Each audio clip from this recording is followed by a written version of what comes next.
Hey everybody, Diagnostic Derek here. Today I've got a 2008 F150. It's got a 5.4 liter V8. This is a 3-valve Triton engine.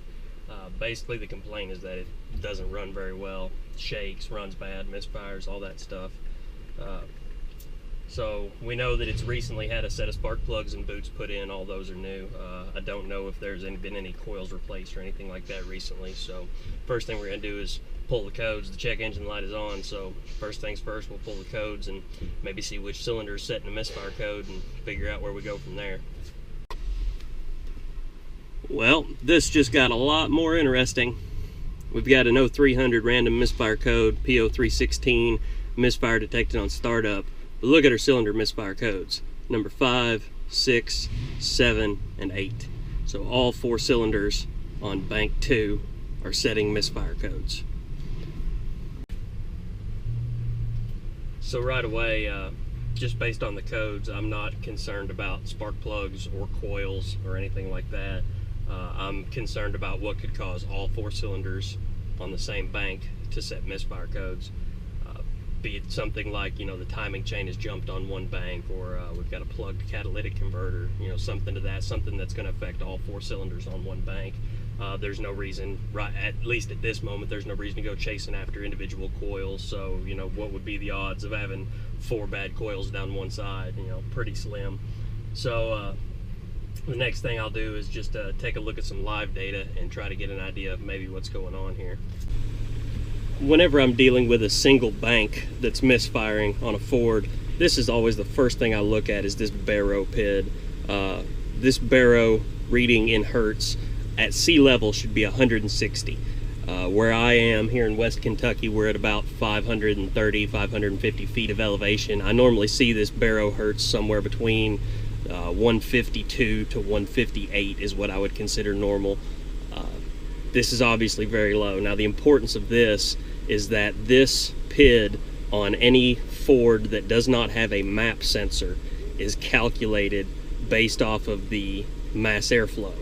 So any sort of problem which causes the engine to not move air the way that it should, so a plugged exhaust, a plugged intake, a timing problem, something like that, will cause a low baro reading. A dirty or under-reporting mass airflow sensor will also cause a low baro reading, but if that was the case, if we had a bad mass airflow sensor, number one, we would expect to have lean codes, and number 2, we would expect the misfires to be distributed evenly across all 8 cylinders. Since we're looking at only misfires on one bank and we've got a low baro, what I'm looking at is, again, a timing chain problem or a plugged exhaust is going to be the 2 biggest suspects. Since this is a VVT engine and the valve timing is monitored by the PCM under all conditions, if that timing was off bad enough for us to get these misfires, it would also be setting, some VVT codes, P0015 or whichever it is for bank 2. We're not getting any of those. So right now my prime suspect is going to be the catalytic converter being plugged. So let's take a look at some more data.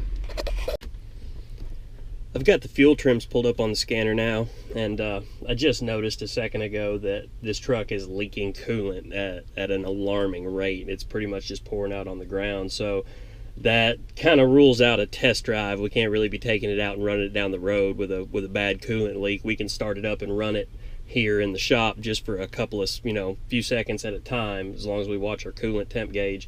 I did top off the jug with a little water, so basically what I want to do is to just take a quick look at these fuel trims. Another thing we can do to find out if we have a restriction or a breathing problem on one bank is to see if we have got split trims.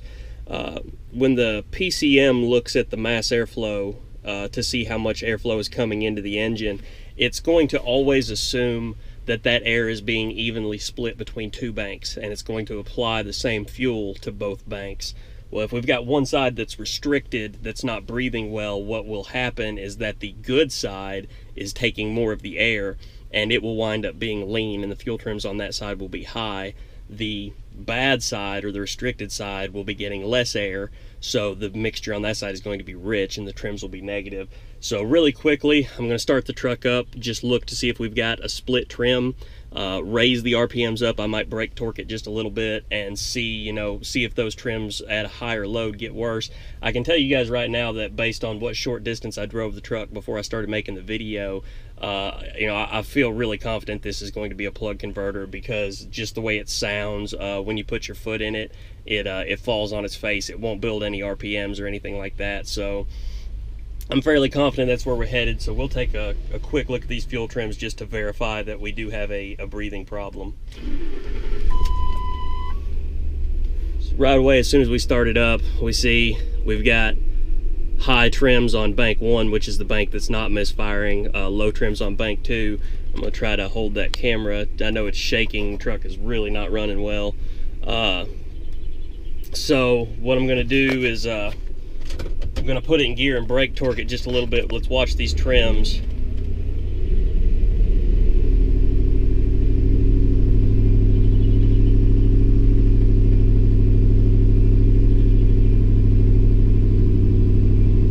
And we see our bank 1 trims are quite high, up around 20% total trim, while our bank 2 trims are in the negative. Looks like we got about negative 10% total trim, and that's about all I'm going to do there. I don't want to run this thing any longer than that. Oh, I lost my data there. I turned the key off. Sorry about that. But we saw what we needed to see, so we'll move on to testing for a plug converter. Here's the coolant leak I was talking about. So we definitely can't go out on a test drive with that going on. That's coming from the radiator. It looks like the tank seal on the side of the radiator has blown out, so we're gonna have to replace this radiator as well. So quick recap, our barrel reading is low. That tells us that we have a breathing problem of some kind. If it was a mass airflow that was underreporting causing low barrel, we would expect lean codes, lean fuel trims on both banks. We're not seeing that. So we suspect that low barrel is because of a breathing problem. We've got split fuel trims between bank 1 and bank 2. Bank 1 is very lean. Bank 1 is the bank that's not misfiring. Bank 2 is rich, got negative fuel trims. That's our misfiring bank. I don't believe this is going to be a timing chain problem, because on a variable valve timing engine, the timing chain is continuously monitored by the PCM, and if it's out of time, bad enough to make the engine run, you better believe it's going to set a code, P0015, P0017, something like that. This isn't setting any timing code, so there's no reason really to believe that we've got a jump chain or a stuck cam phase or anything like that. The way it sounds, the way it runs, the misfires down one bank, the split trims, all that stuff, to me, when I put all that together, I'm looking at a plug catalytic converter. So what I want to do now is test that. There's a couple of different ways guys like to do that. You can put a pressure transducer in the spark plug hole and take a cylinder pressure waveform, see what the pressure is on your exhaust stroke, and do it that way. I don't really, even though these spark plugs were allegedly replaced recently, I didn't replace them myself. I don't know who did. I'd rather not start pulling spark plugs out of one of these Triton engines if I can avoid it. I looked at the O2 sensor on bank 2 underneath the truck. It doesn't look terribly rusty. I think it'll, with a little penetrating oil and some luck, it'll come out easy. So I think what I want to do is just take that O2 sensor out, put a mechanical back pressure gauge in its place, and get a back pressure reading off this thing. Okay, so I removed the bank 2 upstream O2 sensor, and I've connected my gauge. I've got it sitting down there on the on the running board. So what we're going to do is start the truck up, raise the RPMs a little, keep an eye on that gauge, and really anything more than about 1 PSI is going to be bad. So we'll start it up. And immediately, without even raising the RPMs, we're up around about 6 or 7 PSI. So that's it here, we're done. Go ahead and shut it off, and we'll tell the service writer that he's going to need a catalytic converter and a radiator to get this one back on the road. Well, the catalytic converter replacement was declined on the F150. They did have us go ahead and put a radiator in it, so we got that taken care of, but they didn't want to do the catalytic converter. Said it wasn't in their budget right now, so I don't really know, what's going to happen to that, if it'll come back in a couple of weeks or what. But I had a hard time kind of deciding if I wanted to do a wrap up on this and post it or not. I don't like to post videos that don't have, the fix, that don't show, the after repair data and stuff like that. But I'm confident that it definitely was a plug converter. You know, I feel like we got this one right, and I want to go ahead and share those diagnostic techniques with everybody. So I'm going to go ahead and edit this video together and post it up. You know, key things to take away from this video are, you know, using that barrow reading on Fords to determine if you've got an airflow issue. And you know, a weak underreporting mass airflow sensor can also cause that low barrow reading, but you're also, with an underreporting mass airflow sensor, you're going to be running lean on both banks, you know. So the low barrow reading combined with the split fuel trims, you know, the good side being high, running lean, the bad side being low, you know, too rich, negative fuel trims, put those things together, and you know, pretty good indication that you've got an airflow problem on one bank.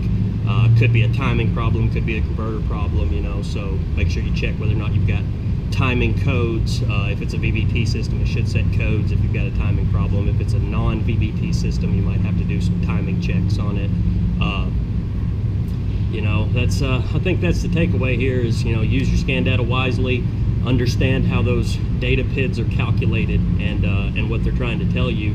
And you know, when think you've got it figured out and you're pretty sure you've got that converter problem, go ahead and put a gauge on it, or put a pressure transducer in the spark plug hole, see what those back pressure readings are, and go from there. So anyway, this one's gone for now. I guess we'll see it again the next time it breaks.